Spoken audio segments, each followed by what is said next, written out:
For today's critical thought, we're returning to the topic of difficulty when it comes to video games for a two-part discussion on how you can apply it in different ways.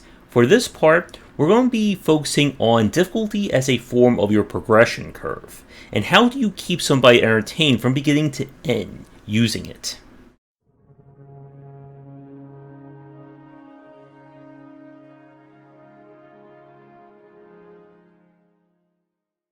As I said a minute ago, for this two-part look, we're going to be looking at the different aspects of how difficulty is applied to video games.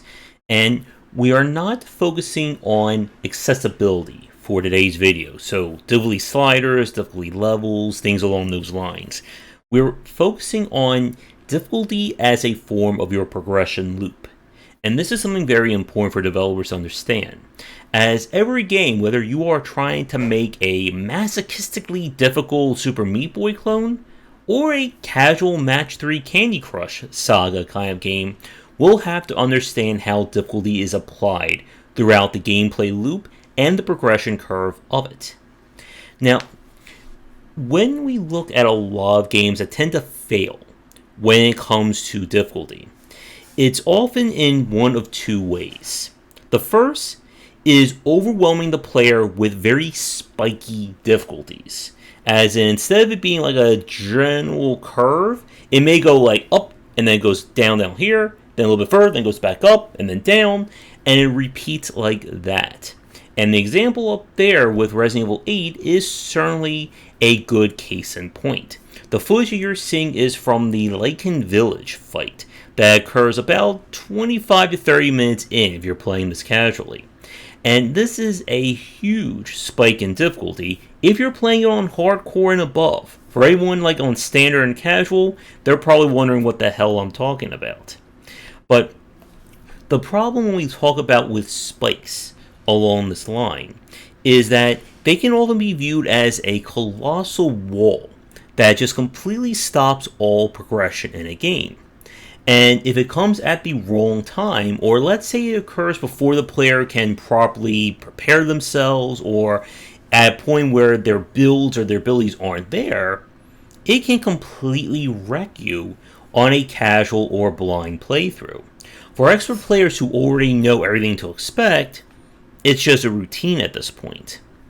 So the problem that RE8 has here is that if you're going to this completely blind, you're not really going to understand what the triggers and what you're supposed to do, and it ends up becoming a very frustrating experience.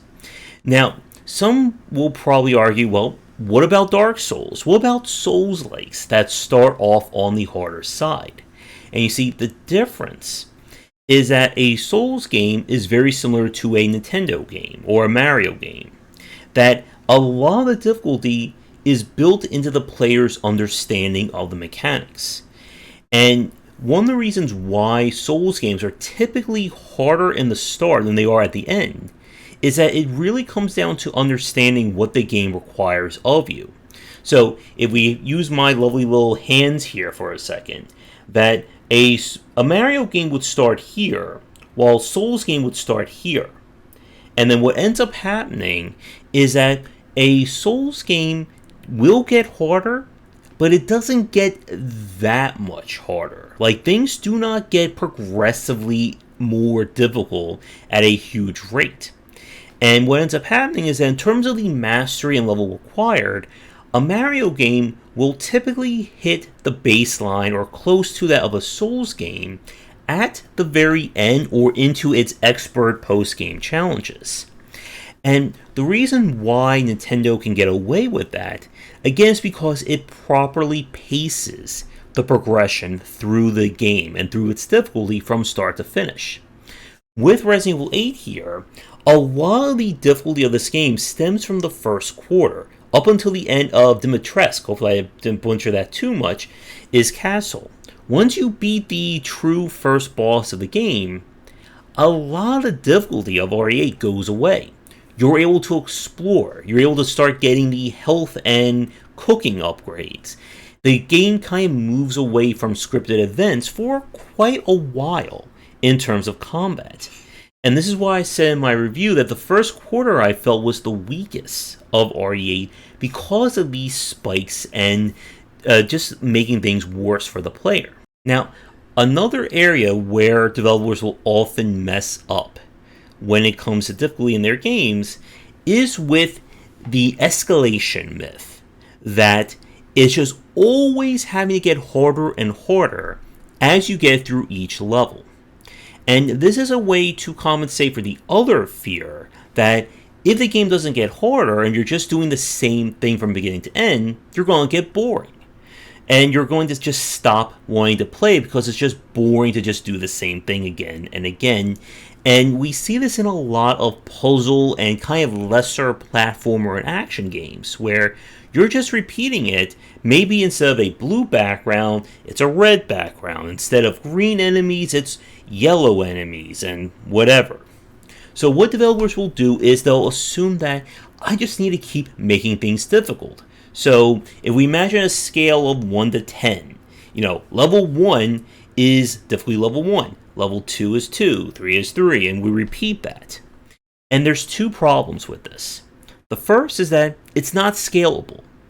If you just keep raising or artificially raising the difficulty with each level, eventually you're going to reach that point where most people will never be able to beat it. By the time you hit level 30, the game goes from being a casual, lighthearted experience to Kaizo Grandmaster difficulty is the only way, or Kaizo Grandmaster skill is required to win. The other problem is that it becomes impossible to just keep creating new elements along those lines. Okay, if level 5 is difficult because of spinning blades, what do we make level 20? Spinning blades with, heat-seeking rockets that will home in on the player that can't be dodged or blocked while, a strobe light effect is happening. Oh, and all the missiles are invisible. So good luck dodging all that. And I think I just probably gave Shark an idea for if he ever makes a platformer. But the problem when it comes to escalating difficulty is that you have to do it in a way that makes sense with the game. And again, titles like Mario and the Souls games are really good in this aspect when it comes to progressively making the game more challenging, because it's not always about pure difficulty. As in, an enemy on level 5 does 30 points of damage, an enemy on level 10 does 237. It's about finding new and interesting ways to test the player given the mechanics and gameplay loop that you have. So here's a quick question. What would sound harder to you? Doing a single jump over character-wide platforms with death pits, or having to do a double jump that transitions into a wall jump to make it up a ledge, and there's no penalty of failure? And this is actually, again, a lot harder to kind of put into words or quantify difficulty in this way. There's always going to be things like having, trying to measure, this is a rating of 5, this is a rating of 8. But how things are laid out and how the player is forced or required to do certain things will ultimately determine the difficulty of the progression loop. When we look again at Mario games, that even though the player has to combine jumps in a lot of cases, because of how it's laid out on the control scheme, it's very organic and intuitive, it's not that hard to do a double jump into a wall jump into maybe a dive jump. Whereas if the player has to do simple platforming, but there's tons of obstacles. If you remember, there's a part near the end of Mario Odyssey where Mario has to jump over not only enemies on this platform, but these kind of rotating or these radial lasers that shoot out, they hit other things that launch more lasers. And all the while the platform is moving. So this is a higher difficulty section, but it requires less tech to do. And therein lies a challenge when we talk about difficulty as a form of progression. And what makes this complicated is that it's not often about difficulty, It's about what you are requiring the player to do at any given moment. If the player has to survive a infinite wave of werewolves, as you see up there, with nothing but a knife and a pistol, that is kind of challenging to do. Now, when we got to like the final boss fight, and I have a grenade launcher, magnum, shotguns, pipe bombs, mines, fully upgraded, yes, that final boss may be harder from a difficulty standpoint or just a stat standpoint, but the actual conditions of that situation are far easier. The same goes for stuff like, again, with the Souls games. Yes, the final boss of Dark Souls 3 is a very challenging and interesting fight. But if you've beaten everything else up until that point, it's just another battle. Sekiro, again, is a very big example of this. The final boss fight in that game, for a lot of people who made it to that point, found it to be easy. And yet that is the final test of the design of Sekiro.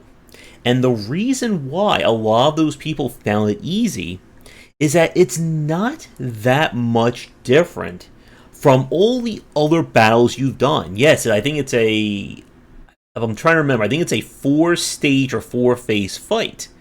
But you have everything that you need. Could have been 3 now that I think about it.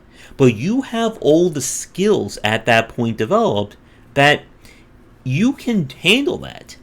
And that, again, is a good example of difficulty as a progression loop. That the player shouldn't feel like the game is just punching them in the face randomly. Every 40 minutes, the game just decides, here's an uppercut, and now here's a very punishing section. And going back to the RE8 fight here for a second, the reason why it's such a bad example of difficulty is that there is no mastery here. There is no greater sense of learning the mechanics that's going to make this a different experience. If you're going to beat that on hardcore and Village of Shadows difficulty, there are very specific and very methodical ways you need to play to do that. And that's not an example of mastery or being able to circumvent a game through player skill alone. So, with that said, we're going to take a quick break, and when we come back, I want to expand on this a little bit more and talk about when difficulty should work in terms of that Souls-like or Mario-style design. And now for a quick thank you to our current Patreon supporters.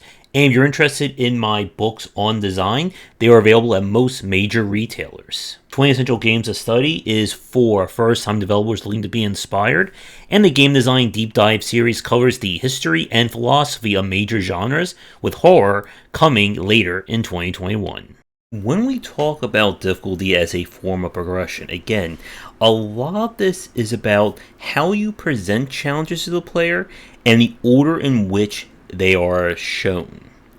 And Mario, again, is one of the better examples of this kind of philosophy. And we've seen this really as far back as the original Marios, and it's still a practice to this day. That with the world design, that the game always is presented with different challenges that can be approached in different ways based on the skill level and mastery of the player. And when you can build your game like that, it really requires you to understand, kind of at the heart, what makes your game difficult. What are the aspects that are easy, normal, hard, mastered level for your game to accomplish? And this goes back to another concept that we've spoken about, and that is the skill floor and skill ceiling of your game.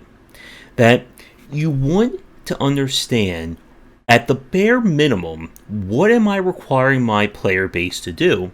And then conversely, where do I stop? When does the pain end when it comes to playing a game? And the reason why you have to understand this is that when you're building difficulty in your progression curve, that as you keep introducing new elements and requiring new things of your players, it's going to start to push people away. And this is something that we see a lot with completion ratings of games today. That as things get harder, your achievement rates or the amount of people who are going to play through your game will start to decline. And this was a part of a talk that I did, I think, a few months ago. And we talked about this on one of our live casts as well. That many people don't finish games these days.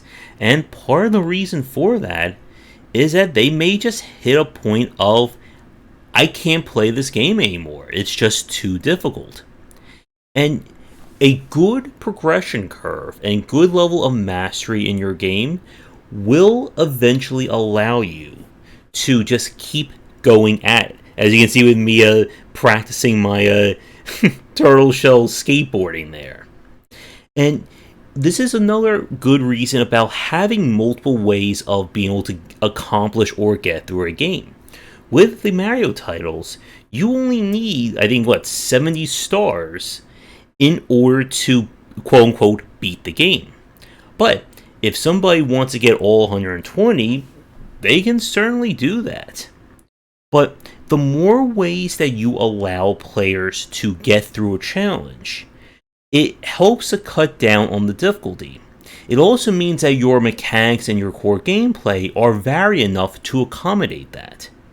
But one of the reasons why we kind of see drop-off rates so dramatically in action-based games is that they oftentimes don't have that buffer. The game just keeps getting harder and more advanced, and players may not be able to accomplish that. Now, of course, people will argue that for games that are meant for a hardcore fan base, that's perfectly fine. But again, as we've said, your goal through your difficulty and your progression is to keep the player base interested and invested in your game for as long as possible. If 10% of your player base is getting beyond 50% of your game, something is wrong. And we've seen this, unfortunately, with a lot of niche and very difficulty-heavy titles. Where, yes, people will say, oh, the difficulty's fine, I don't have any problems with it.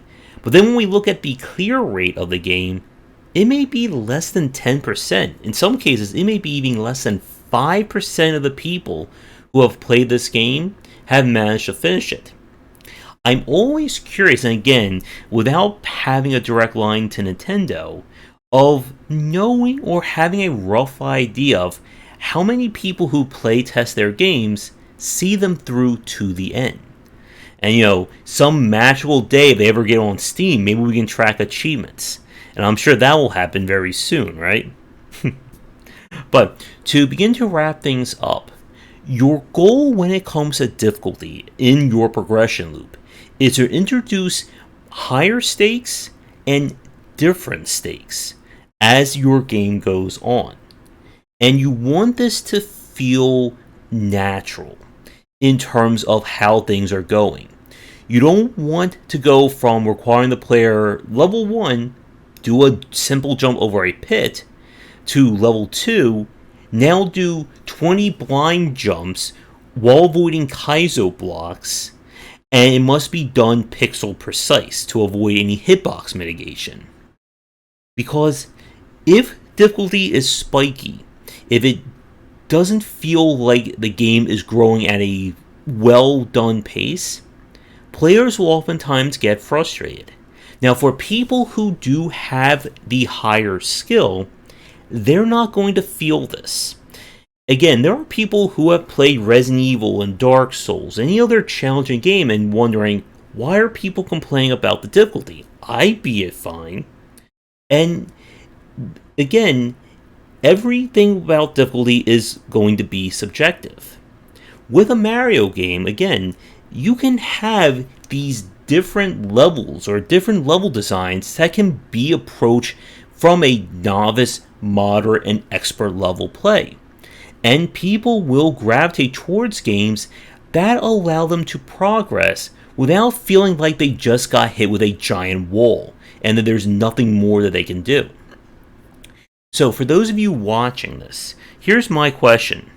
Can you think of games that handle their difficulty curve right?